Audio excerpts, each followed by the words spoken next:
Let's bring in former U.S. Ambassador to NATO, Kurt Volker. He also served as special representative for Ukraine negotiations. So good to see you. Thank you for being here.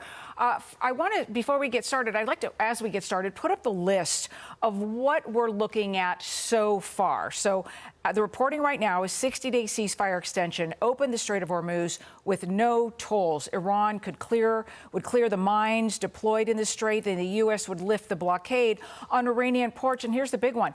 Iran would be allowed to sell oil. Now, we understand the nuclear issues still need to be negotiated, but what are your thoughts right now on where things stand at literally this hour? Right. Well, I think the most important thing to highlight is that President Trump really wants to get a deal right now.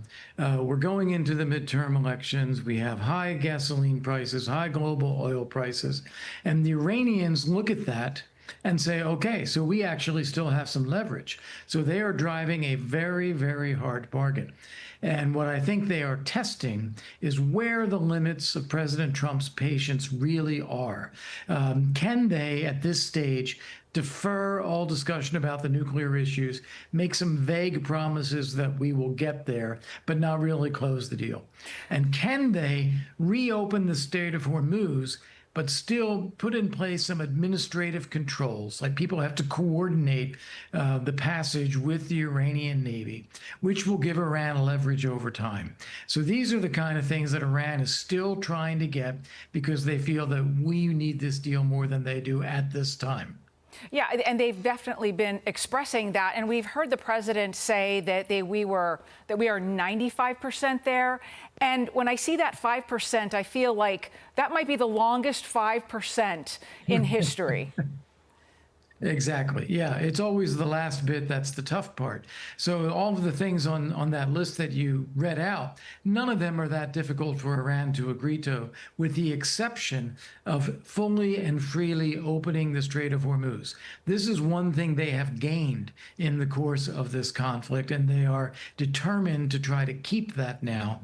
And they are basically daring President Trump to prolong this war for a very long time, right. Something that they think he does not want to do. And he's getting pushback, not just from Democrats. I'm going to put something up from the Wall Street Journal here, call for number 2.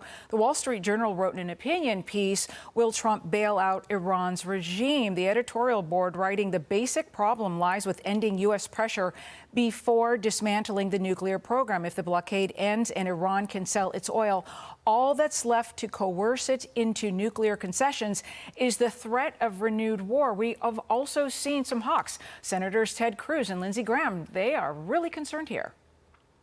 Yeah, and frankly, I would have to agree with that, because I don't think this regime will ever be a fair regime, not only to its own people, but to shipping in the Persian Gulf, to the United States, to Israel, to Gulf allies. They are going to do whatever they can to wriggle out of the pressure that they're under now and put themselves in a stronger position. And I do think that that will be the case as long as this regime remains in power.